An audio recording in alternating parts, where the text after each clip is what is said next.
experience. Aw. Way to make me wrong. Okay, now the Blade Master of Fly is in, what's his name? DNA's base, harassing the peons, and crit there would have been huge. And that's very, okay. Very risky of Fly to salve up right there. I think he got one cancelled. Now Wind walking out, and of course, DNA is somewhat paralyzed, not knowing where the Blade Master is, but he knows the Blade Master is going to be headed back because he's attacking the base. That burrow is going to go down, so one burrow kill for DNA. That puts Fly at 50-40.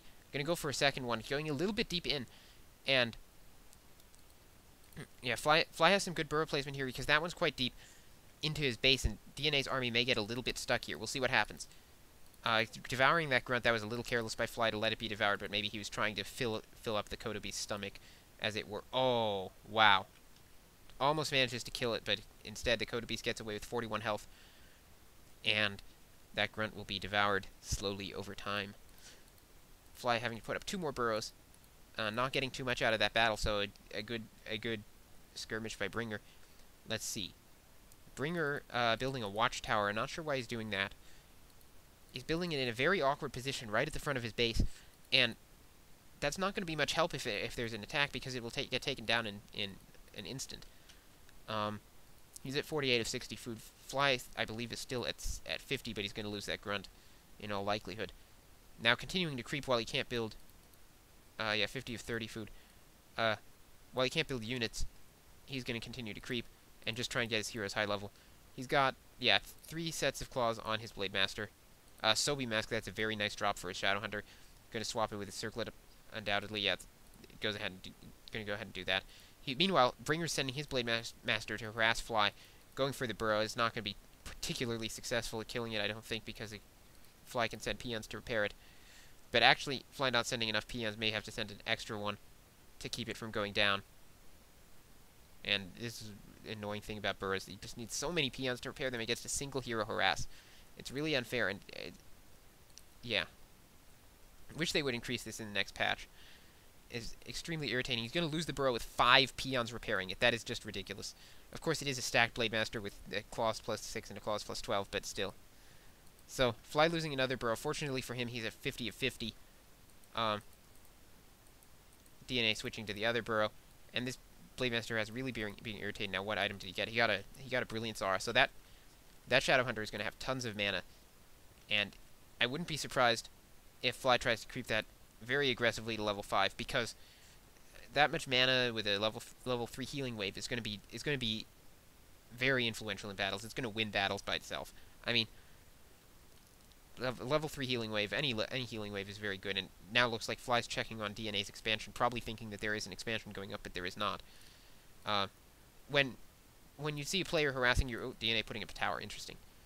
When you see a player harassing your base like that and expecting, he'll probably have to TP out, you think, oh, he wants a TP trade because he's expanded. But in this case, DNA hasn't expanded, so that line of reasoning doesn't work in this case. Looks like Fly not creeping with just his Shadow Hunter, which I think he should be. But that's his choice. He's going to level 5 Blade Master is good too. Now it looks like there's going to be a push coming from DNA. Only level 3, level 2 heroes. He's at significant hero level disadvantage. What's the food count? He's at 59 food, and Fly is still at 50. So Fly is going to be, I don't know, maybe hard pressed to fend this off. He's putting up 2 towers. Well, they're going to get canceled immediately, so that's not a good investment. Canceling them now, just lost some money from that. Didn't really get anything. Did get a good look at the peon count, but sorry, not the peon count. What units came in? Grunts. So anyway, gonna focus down the Raider first. Getting his own Raider hexed. Healing wave goes off a little early. Some of the damage was wasted, but it doesn't matter because that Shadow Hunter has amazing mana regeneration and it will just have a huge number of heals. That Raider is not linked. He's going to have to link it up. Fly, why aren't you linking the Raider? Come on. Come on. You know how powerful Spirit Link is. Put some Spirit Link on that Raider. Anyway. It gets ensnared again. DNA content to just wait for these towers to get up and try and fight with the towers. Fly getting a tower up in his own base to fend off against any... to keep any too intrusive towers out of his base. Now trying to send his Blade Master in, so it looks like Fly gearing up for the attack. Going for the Blade Master first. When that pulls back, going for the Raiders. good good choice to target the Raiders first. Peon's in the fight for DNA, so he is going somewhat all in, but just bringing those peons to fight will help him win. Blademaster, healed by the Shadowhunter, still getting quite damaged. Going for the Shadowhunter, good crit there. Looks like he popped his healing scroll there. He needs to heal his Blademaster again. There you go. Shadowhunter still not level 5, not anywhere close.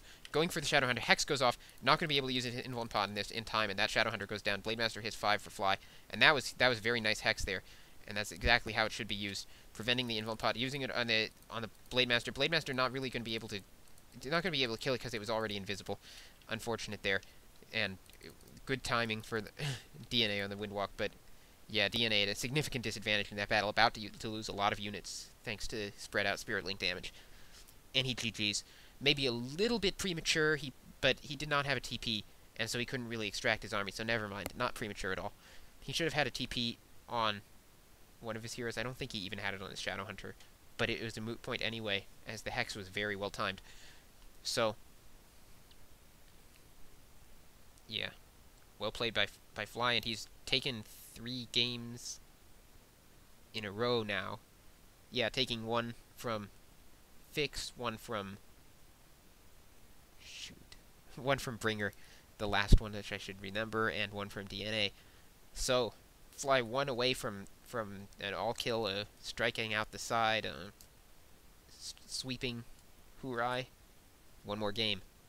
And, let's see, DNA, Fix, and Bringer have played, so it must be against Naniwa, the famously bad-mannered player, who is always fun to watch, and it's Undead. So, Undead versus Orc coming right up, and it's a must-win for Hoorai, or they lose the match. So, advantage Mouz 3-1.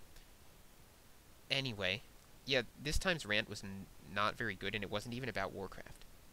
So, I'm going to take a little break and try and think of a Warcraft-related rant that I can give you next time in case you need one. Or maybe I could just go with no rant at all? Nah. Not really. Okay. Anyway, another good game, actually. And it was somewhat educational, at least. We saw how Hex should be used. That is for sure. Nice kill on the Shadowhunter by Fly. So, good game. Thanks for listening. This is Non-Anonymous.